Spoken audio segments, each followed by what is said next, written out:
올 하반기에 수도권에서 전세가가 떨어질 곳, 오늘 제가 그곳을 알려드리고 이럴 때 돈을 버는 방법까지 함께 알려드리도록 할게요. 이 시점에 내 집 마련을 준비하시는 분이라면 오늘 영상 끝까지 시청해주세요. 안녕하세요, 국토대장입니다. 올 하반기에 수도권에서 전세가가 조정받을 곳, 한마디로 전세가가 떨어질 곳 바로 알려드릴게요. 일단 서울은 없고요. 경기도에서 경기도 성남시 중원구, 수원시 팔달구, 그리고 과천시, 또 양주시 정도가 있습니다. 다음 인천에서는 대표적으로 서구 검난 신도시, 그리고 중구 영종도, 그리고 미추홀구, 마지막으로 부평구 정도가 될 것 같아요. 이곳이 전세가가 왜 떨어지냐? 제가 언급한 이곳은 일정 기간 작게는 1년, 길게는 3년까지 대부분 입주 물량이 집중적으로 많은 곳들이에요. 부동산 플랫폼 사이트를 통해서 연도별 입주 물량을 검색하시면 아주 손쉽게 찾을 수 있는데요. 저는 오늘 전세가가 떨어지는 것만으로 단순히 이야기하려고 하는 것은 아니고요. 오늘 내 집 마련을 꼭 해야 하는 사람이 있죠. 올 하반기 전세가가 떨어질 이때 우리는 어떤 포지션을 취해야 할지, 그리고 어떻게 해야 돈을 벌 수 있을지 그 포인트를 두 가지 알려드리려고 이 영상을 준비해봤습니다. 오늘 이 포인트 두 가지만 아셔도 질 좋은 집에서 주거도 할 수 있고, 그리고 내 집 마련을 당연히 할 수 있을 거고요. 심지어 시세 차익까지도 덤으로 거둘 수 있을 겁니다. 공급이 많으면 전세가가 떨어지는 거 다들 알고 계시죠? 이건 부동산을 잘 모르는 저희 아내도 알고 있더라고요. 공급이 많다는 것은 새 아파트를 짓는다는 것이고, 보통 이때 실거주자 비율보다 임대 비율이 높아서 전세가가 매우 싸지게 되는 거죠. 예전에는 경기도 동탄 이신도시라고 있거든요. 그 동탄 이신도시에 정말 대규모의 공급을 했던 시절이 있었어요.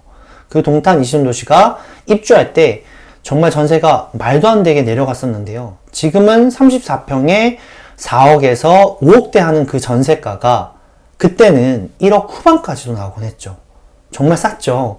경기도에서 새 아파트가 1억대라니 말도 안 되는 가격이었죠. 물론 이번 임대차 3법도 있고 아파트 가격이 이미 많이 올라서 이번에는 전세가가 떨어질까?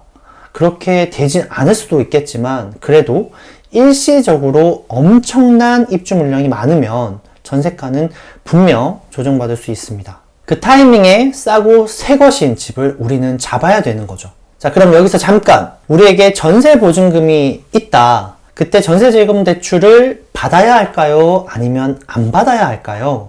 일반적인 분들은 대출을 하지 않고 이자를 낼 돈으로 보통 저금을 합니다. 근데 저라면 그 돈을 다 전세자금 대출을 받을 거고요. 그 돈으로 집을 살 것 같아요. 왜냐하면 우리가 사는 곳을 최대한 깔고 있는 돈을 최소화하는 거죠.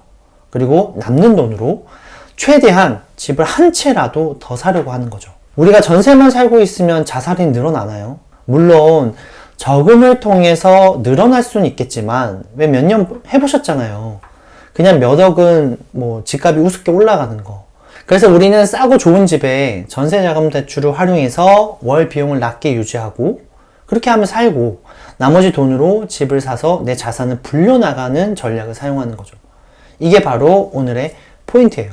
어때요? 좋은 방법 같지 않나요? 그런데 이렇게 일이 잘 술술 풀리면 모두 뭐 다 하고 다 돈 벌었겠죠. 당연히 이렇게 하려면 뭔가 제약사항이 있습니다. 바로 전세자금 대출을 받고 집을 사면 전세가를 회수한다는 건데요. 이게 바로 큰 제약사항인 거죠. 그래서 지금부터는 이 제약사항을 피해갈 또 두 가지 방법을 제가 알려드릴게요. 일단 진짜 전세자금 대출을 받고 집을 사면 전세자금 대출이 회수가 되세요. 재작년 7월 10일 부동산 대책에서 시가가 3억을 초과하는 투기지역과 투기과열지구, 그때 거기에 있는 아파트를 구입 시에는 전세자금 대출이 즉시 회수된다고 정부에서 발표했었거든요. 그럼 어떻게 하냐, 우리는 못 사는 거 아닌가 싶지만 여기에서도 틈새가 있습니다. 집을 사도 전세자금 대출을 회수 안 나가는 방법, 그것은 바로 분양권 또는 오피스텔을 사면 됩니다. 이 종목의 경우에 20년 6월 17일 대책에서 1주택 산정 시에 예외주택으로 분류를 해주었거든요. 그래서 우리는 전세자금 대출을 받아서 산다면 나머지 돈으로는 이 예외주택을 사는 거죠. 여기서 또 잠깐 여러분들이 이런 의문이 드실 수도 있어요. 집을 사면 무조건 시세 차익을 거둔다고 생각하는 건가? 또는 왜 이렇게 복잡하게 전세 살고 집 사고 뭐 그러냐? 그냥 바로 집 사면 되는 거 아니냐? 이렇게 생각할 수도 있어요. 그런데 이 첫 번째 의문은 제가 지난번에 영상을 다 설명 한번 있었는데 이 영상에서 집값 또는 오피스텔의 가격이 오를 수밖에 없는 요인들 그걸 설명 한번 했었고요. 우리가 그 기준에 만족하는 그런 물건을 산다면 적어도 손해를 안 본다고 이야기했었어요. 그래서 그 영상 한번 보시면 좋을 것 같고요. 다음 두 번째가 이렇게까지 복잡하게 해야 돼? 라고 생각하는 분들은 바로 답을 드리자면 이렇게까지 해야지만 그나마 월 비용을 줄일 수가 있어요. 뭐 여기에 보태어서 총 매입 비용까지도 줄일 수가 있는 거죠. 이게 매우 중요한 포인트입니다. 특히 20대 후반 또는 30대 초반에 아직 소득이 작으신 분들, 낮게 형성되신 분들은 지금 월 나가는 비용이 많으면 많을수록 큰 부담이 되거든요. 그래서 이 포인트 되는 것을 충분히 알고 계셔야 돼요. 자, 보세요. 지금 집을 사려면 대출이 몇 프로까지 나오죠? 주택담보대출이 현재 수도권은 거의 40% 또는 50%까지 나오죠. 물론 생애 최초나 신혼부부 같은 경우에는 10%가 플러스 되기도 하지만 그래도 내 돈이 거의 한 30-40%는 들어간단 말이죠. 반면에 분양권은 어떻죠? 분양권은 계약금 10%와 프리미엄만 더 주면 되는 거죠. 한마디로 초기 매입 비용이 다른 일반 그냥 주택담보대출을 받아서 사는 것보다 조금 덜 든다는 거죠. 물론 수도권에서 전매 제한인 곳도 많고 프리미엄, 소위 피 가격이 수도권은 정말 만만치가 않거든요. 그래서 무슨 말도 안 되는 소리냐 라고 할 수도 있어요. 근데 지방은 이야기가 다른 거죠. 지방은 2억이면 계약금과 피까지 합쳐서 아직도 충분히 할 수 있는 곳들이 너무나 많고 심지어는 1억 전후에 살 수 있는 것들도 있어요. 가격이 오르는 것들 중에서. 그래서 저는 전세가가 떨어질 때에는 내 집 마련을 준비하는 사람들이 되도록 수도권이 아니라 지방 아파트를 봐야 한다. 그래서 뭐 소득이 적으신 분들은 더더욱이고요. 자, 그러면 제가 첫 번째 분양권에 대해서는 말씀을 드렸고 두 번째는 뭘 사야 한다 그랬죠? 네, 오피스텔이었죠. 이것도 지난 영상에서 돈 되는 오피스텔과 소형 오피스텔에도 가격이 오를 수 있는 뭐 사례, 요인들을 제가 설명을 했었는데요. 이거 한번 보시고요. 그런 오피스텔을 우리는 전세에 거주하면서 사는 거죠. 그럼 이런 오피스텔과 오피의 분양권 같은 경우에는 어떠한 장점이 있길래 우리가 이걸 사야 되냐.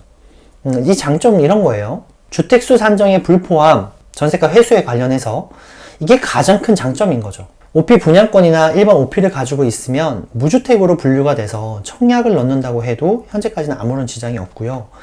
수도권이라고 대부분 뭐 전매, 즉 중간에 사고 팔기가 아파트는 되게 까다롭거든요. 안 되고. 근데 이 오피는 자유롭죠.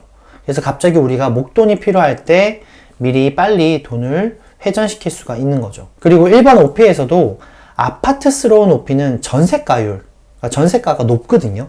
그래서 매매가와 전세가의 갭이 좀 작다 이거죠. 그래서 투자금, 매입 비용까지 줄일 수가 있는 거죠. 그리고 뭐 계산을 정확하게 해봐야겠지만 최근 미국 금리가 많이 올랐잖아요. 그러면서 우리나라 금리도 당연히 인상할 것이라는 예측이 많고 그렇다 보면 주택담보대출 금리는 어떻게 될까요? 당연히 오를 가능성이 매우 높겠죠. 그런데 우리가 지금 이 시점에 주택을 사고 주담대를 받아서 원금과 이자를 몇백만 원씩 계속 갚아나간다.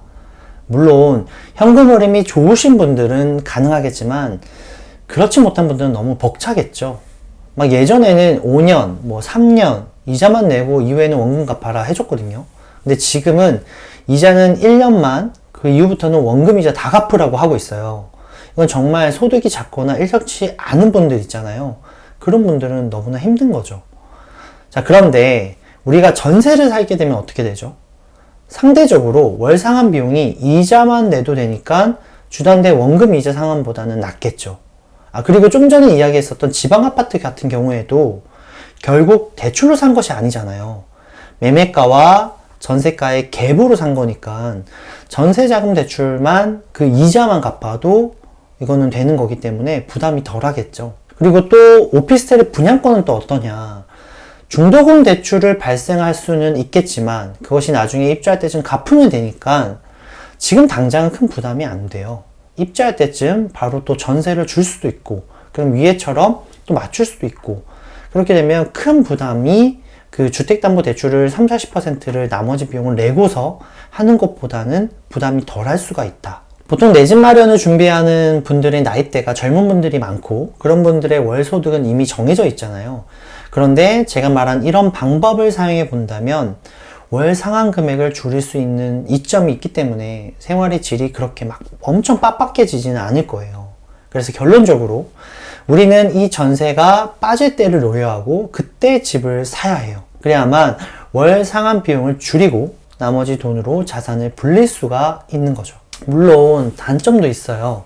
지방 아파트의 경우 뭐 선별이 제대로 안 된 그런 물건들 있죠. 그런 물건들은 소위 물린다 그럴 수도 있거든요. 그리고 오피스텔은 아파트처럼 시세가 폭등 막 이렇게 엄청나게 많이 오르는 30-40%처럼 오르는 그런 거는 아직 사례가 많이 없어요. 그리고 또 뭐가 있냐면 세금이 있죠.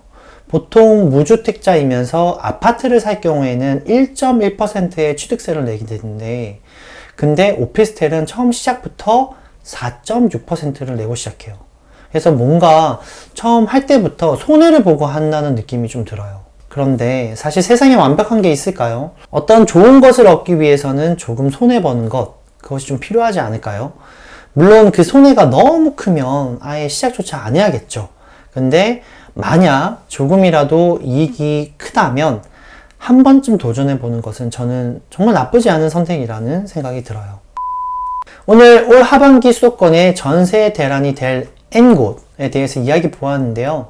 더불어서 무주택자분들이 그냥 전세만 사는 것이 아니라 두 가지 방법으로 월 비용도 줄이면서 주거 만족도도 높이고 보태어서 뭐 시세 차이까지 거두는 방법에 대해서 제가 이야기 해드렸습니다. 이 제가 언급한 지역뿐만 아니라 전국을 놓고 보면 전세가가 하락되는 지역들이 더 많을 거예요, 분명.